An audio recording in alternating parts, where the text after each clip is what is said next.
Le monde entier est stupéfait de voir ce qui s'est passé mardi après-midi au Liban, lorsque des milliers de beepers utilisés par l'organisation terroriste Hezbollah, soutenue par l'Iran, ont soudainement explosé, tuant plusieurs terroristes et en blessant des milliers d'autres. On se croirait dans un film de James Bond, mais cela s'est passé dans le monde réel et des détails sur la façon dont cela s'est passé ont commencé à émerger mercredi matin. Les rapports indiquent que des explosifs ont été placés à l'intérieur des téléavertisseurs sur le lieu de fabrication à Budapest, en Roumanie, où une société taïwanaise nommée Gold Apollo avait délivré une licence à une entreprise locale nommée Back Consulting pour fabriquer ces produits. Dans le même temps, une explosion à Damas a révélé l'échec d'un complot du Hezbollah visant à assassiner un ancien responsable de la sécurité israélienne.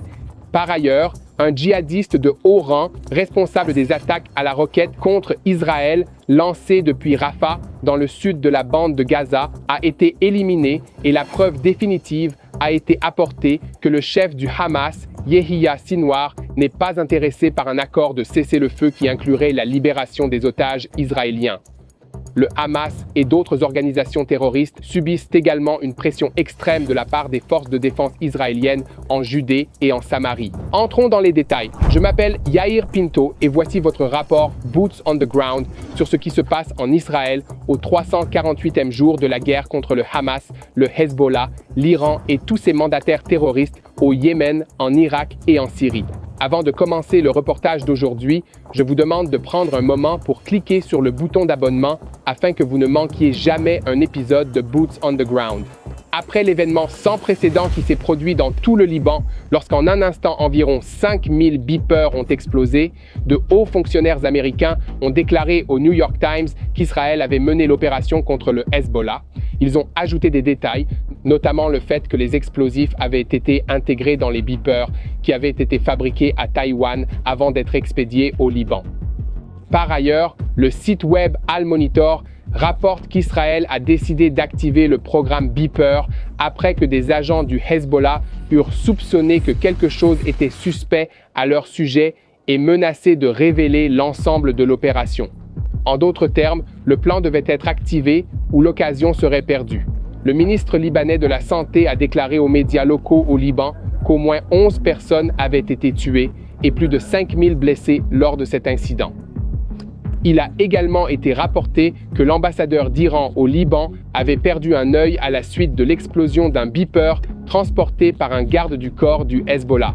Nous y reviendrons dans un instant, mais tout d'abord, comprenons comment l'opération a été menée. Selon les sources, les appareils commandés par le Hezbollah à la société Gold Apollo de Taïwan ont été sabotés avant d'arriver au Liban. La plupart des appareils étaient des AP924, mais la cargaison comprenait également 3 autres modèles produits par la même société. On prétend qu'une petite quantité de matière explosive, entre 28 et 56 grammes, a été placée près de la batterie de chaque détecteur, ainsi que l'interrupteur qui pouvait être actionné à distance. À 3h30, heure du Liban, le mardi après-midi, les agents du Hezbollah qui avaient reçu ces appareils ont reçu un message qui semblait provenir de la direction du Hezbollah. Les appareils étaient programmés pour émettre un signal sonore pendant plusieurs secondes avant la détonation, ce qui donnait aux terroristes le temps de prendre l'appareil dans leurs mains et de le tenir près de leur visage pour regarder le message sur l'écran. Le message activait alors les explosifs. Le Hezbollah a accusé Israël d'avoir perpétré l'attentat, mais n'a pas précisé comment il comprenait la façon dont Israël l'avait fait.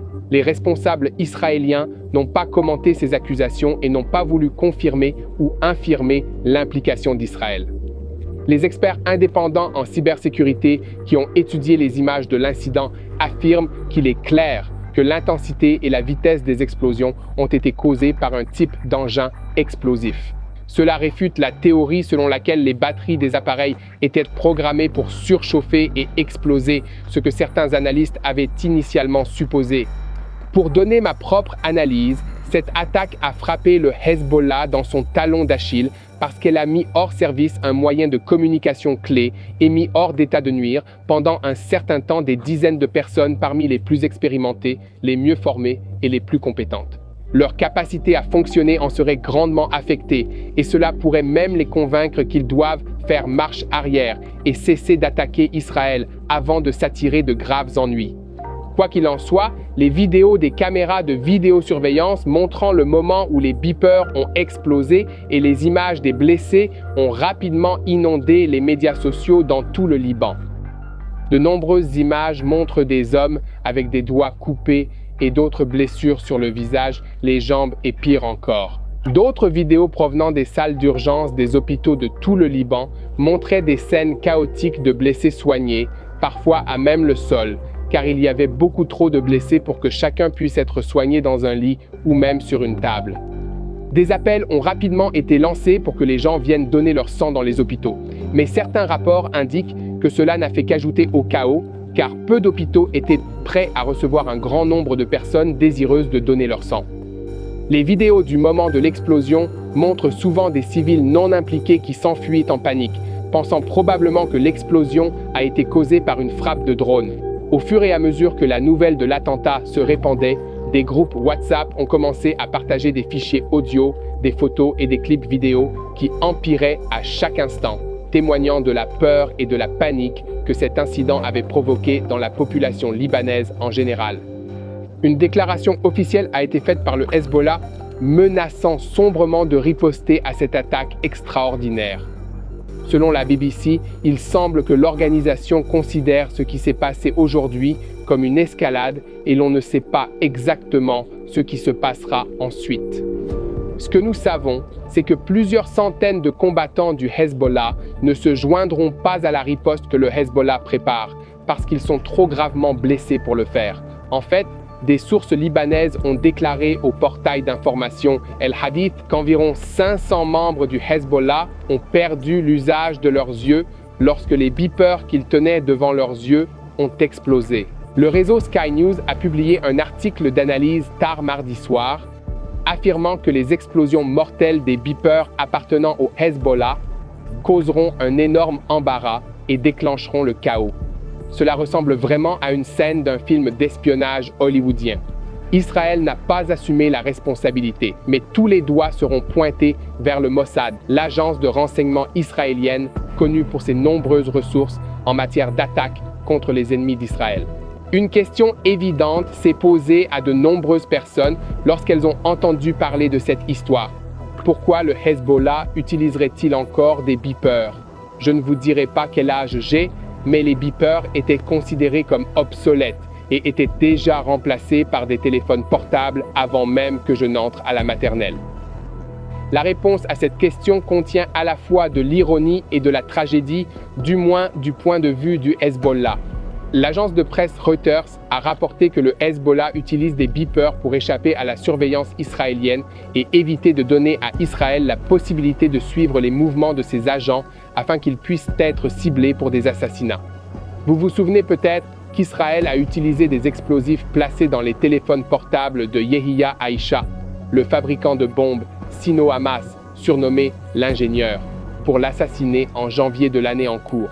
Tout le monde sait également qu'Israël utilise des téléphones portables pour suivre les mouvements des terroristes de haut rang afin de les cibler par des frappes de drones lorsqu'ils se déplacent à découvert. Apparemment, le Hezbollah pensait qu'en utilisant des beepers au lieu de téléphones cellulaires, ils pourraient éviter ce problème. Au lieu de cela, les beepers qu'ils ont achetés récemment à cette société de Taïwan ont amené les explosifs à quelques centimètres de la tête de 5000 de leurs agents et, au lieu d'en abattre 1 ou 2 par semaine, ils ont tous été frappés au même moment. J'ai un commentaire à faire sur tout cela. Le Hezbollah et tous les autres ennemis d'Israël devraient tirer une leçon de cet incident. Cette leçon, c'est qu'ils sont désespérément surclassés. Israël sait tous d'eux, même les noms de leurs membres individuels qui tentent de se cacher parmi les civils dans les quartiers de Beyrouth et dans les campagnes. S'ils persistent à faire la guerre à Israël en tirant des roquettes sur nos communautés et en menaçant de procéder à des invasions terrestres telles que le massacre du 7 octobre, nous leur répondrons avec une précision et une violence toujours plus grandes. Même leur tentative d'utiliser la population civile du Liban comme bouclier humain ne les aidera pas. En outre, il est évident qu'en ce moment, le Hezbollah est très vulnérable à une attaque militaire conventionnelle de Tsahal.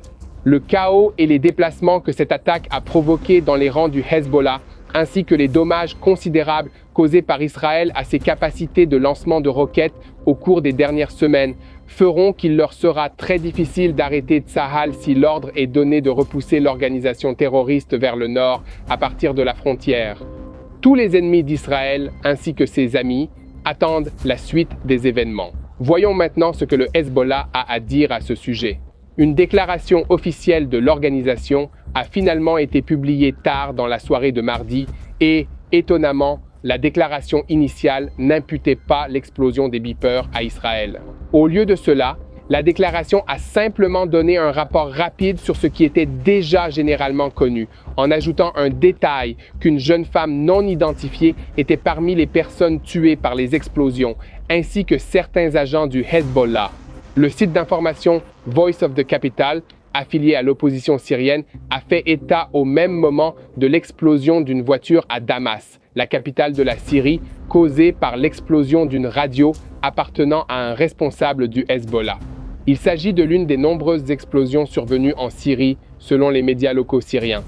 Le Centre syrien de surveillance des droits de l'homme, une organisation d'opposition au régime Assad qui opère depuis Londres, a signalé qu'il y avait 14 blessés, dont la nationalité est inconnue, dans les explosions de radio survenues dans toute la Syrie. En Israël, le Premier ministre Benjamin Netanyahou, Yoav Gallant, le ministre de la Défense et les chefs de l'establishment de la Défense ont tenu une réunion mardi en fin de journée au siège de Tsahal à Tel Aviv. Les commandants de l'armée israélienne ont évalué la situation et placé leurs unités en état d'alerte, bien qu'il n'y ait pas eu de changement immédiat dans les instructions données aux civils par le commandement du front intérieur. Pendant ce temps, un porte-parole du département d'État américain, Matthew Miller, a fait référence à l'explosion des radios au Liban et en Syrie mardi soir en disant que les États-Unis rassemblaient des informations sur l'incident car ils n'étaient pas impliqués et n'étaient pas au courant à l'avance. Ici, à TBN francophone, nous continuerons à vous tenir au courant des développements à venir. Aidez-nous en partageant nos vidéos sur YouTube et en vous abonnant à notre chaîne YouTube. Vous avez aussi la possibilité de nous soutenir en faisant un don sur le site tbnfr.org. Les alarmes aériennes ont été activées dans plusieurs communautés de la région de Galilée, au nord d'Israël, mardi soir, et un drone a été intercepté au-dessus de la ville israélienne de Tibériade. Les unités de l'armée israélienne déployées dans le nord ont été mises en état d'alerte pour se défendre contre toute riposte du Hezbollah. Mercredi matin, des frappes aériennes et des tirs d'artillerie de grande envergure ont été effectués sur les positions du Hezbollah dans une tentative apparente de décourager de telles représailles. Toutefois, le ministre libanais des Affaires étrangères a déclaré qu'il fallait s'attendre à une riposte sévère, affirmant au New York Times que le Hezbollah réagirait certainement de manière significative. Un autre fait marquant de cette affaire est la blessure subie par l'ambassadeur d'Iran au Liban, Mujtaba Amani, lorsque le téléavertisseur que portait son garde du corps du Hezbollah a explosé en même temps que tous les autres mardis après-midi. Une déclaration officielle du régime de Téhéran a indiqué que ces blessures avaient été causées par des éclats d'obus et non par l'explosion elle-même, et que ces blessures n'étaient pas très graves. Cependant, d'autres rapports ont fait surface et indiquent qu'il a perdu un œil, ce qui me semble assez grave. Il est également important de mentionner que l'explosion des beepers a eu lieu à la suite d'informations faisant état d'une tentative du Hezbollah d'introduire clandestinement en Israël des explosifs destinés à être utilisés dans un attentat contre un haut responsable de la sécurité israélienne. Le Climagore est un type d'engin qui aurait été découvert ces derniers jours par le Shin Bet, qui a publié un communiqué indiquant que l'engin est similaire à celui qui a été utilisé lors d'un attentat terroriste dans le parc Zircon de Tel Aviv en septembre dernier. Il comprend un dispositif de détonation à distance qui intègre une caméra et un téléphone portable, ce qui permettrait au Hezbollah de le faire exploser à distance lorsque l'agent se trouverait à proximité de la bombe. Il s'agit du premier engin du Hezbollah saisi en territoire israélien au cours des 2 dernières années, et cela nous rappelle à tous de rester vigilants. Merci de vos soutiens.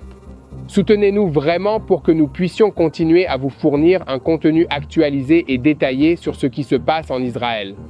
Abonnez-vous à cette chaîne YouTube et partagez la vérité avec tous ceux qui veulent savoir ce qui se passe en Israël.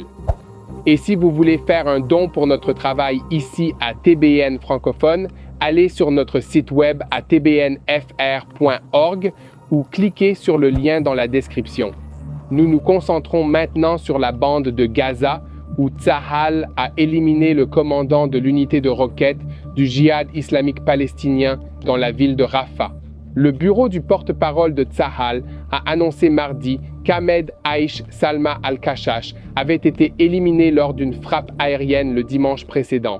Mais Tsahal a fait une autre annonce mercredi matin et celle-ci est très triste. Une explosion à Rafah mardi a tué 4 soldats de Tsahal, le capitaine Daniel Memon et un commandant de compagnie adjoint du bataillon Shaked de la brigade Givati, originaire de Moreshet. Le sergent-chef Agam Naïm, un secouriste du 52e bataillon de la 401e brigade blindée, originaire de Mishmarot. Le sergent-chef Hamid Bakri, du bataillon Shaked de la brigade Givati de Yeshiviya, et le sergent-chef Dotan Shimon, du bataillon Sheikh de la brigade Givati d'Elazar. Naïm est la première femme soldat de Tsahal tuée au combat à Gaza depuis le début de la guerre. Ce que nous savons jusqu'à présent, c'est que dans le cadre d'une activité opérationnelle de l'équipe de combat de la 4e et 1e brigade, ces soldats sont sortis pour scanner et localiser un engin explosif improvisé dans un bâtiment du quartier de Tel el-Sultan. À un moment donné, et pour une raison qui fait encore l'objet d'une enquête, une explosion mortelle s'est produite dans le bâtiment. Immédiatement après l'explosion, des véhicules et des hélicoptères ont été lancés pour évacuer les blessés vers l'hôpital Soroka dans la ville de Be'er Sheva. Les forces de défense israéliennes enquêtent sur l'incident et tentent de comprendre en profondeur les causes de l'explosion. Selon les données de Tsahal, 713 soldats sont tombés depuis le début de la guerre, dont 346 soldats tués depuis le début des manœuvres terrestres à Gaza. La semaine dernière, Tsahal a passé en revue les principaux points de la défaite de la brigade Rafah du Hamas, qui a été réalisée il y a environ 1 mois et demi. Tsahal a noté la semaine dernière que dans le quartier de Tel el-Sultan, où les 6 otages ont été assassinés dans un tunnel, plusieurs petites poches de résistance subsistent encore.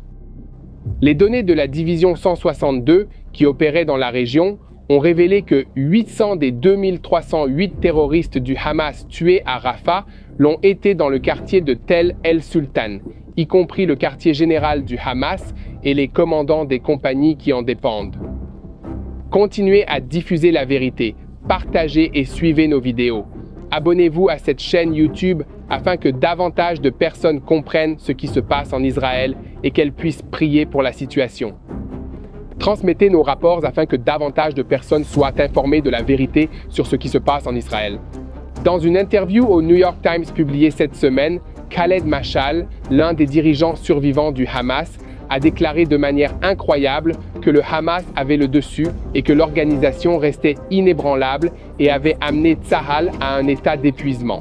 Il a également souligné que le Hamas ne cherchait pas à obtenir un cessez-le-feu et qu'il ne renoncerait pas à mettre fin à la guerre, même si Israël affirme avoir tué des milliers de combattants du Hamas, démantelé la structure de commandement de la plupart des bataillons et détruit le réseau de tunnels sous la bande de Gaza. Mais Mashal rejette tout cela, affirmant que la survie même du Hamas est une victoire, même si l'organisation s'est considérablement affaiblie. Il a souligné que le Hamas n'est pas pressé de parvenir à un cessez-le-feu à tout prix et qu'il ne renoncera pas à ses principales revendications, à savoir la fin de la guerre et le retrait israélien de la bande de Gaza. Je voudrais conclure en rendant un dernier hommage à ces soldats qui ont donné leur vie pour défendre l'État d'Israël. Une fois de plus, il s'appelle le capitaine Daniel Maïmon Toar, âgé de 23 ans, commandant adjoint de compagnie dans le bataillon Sheikh de la brigade Givati, originaire de Moreshet. Le sergent-chef Agam Naïm, âgé de 20 ans, auxiliaire médical au sein du 52e bataillon de la 401e brigade blindée, originaire de Mishmarot. Le sergent-chef Hamid Bakri, âgé de 21 ans, du bataillon Shaked de la brigade Givati, originaire de Yeshiviya. Et le sergent-chef Dotan Shimon, âgé de 21 ans, du bataillon Shakt de la brigade Givati, originaire d'Elazar. Lors d'une autre bataille dans le sud de la bande de Gaza, un officier de combat de la patrouille Givati a été blessé. Les amis, continuez à diffuser la vérité et à prier pour les soldats de Tsahal. Priez pour leur paix dans cette guerre. Priez pour la paix de leurs familles restées à la maison. Priez pour les otages afin qu'ils retrouvent leurs proches en Israël. Priez pour tous les civils qui sont touchés par ce conflit à cause de ces organisations terroristes maléfiques. Et surtout, unissez-vous dans la prière pour la paix à Jérusalem.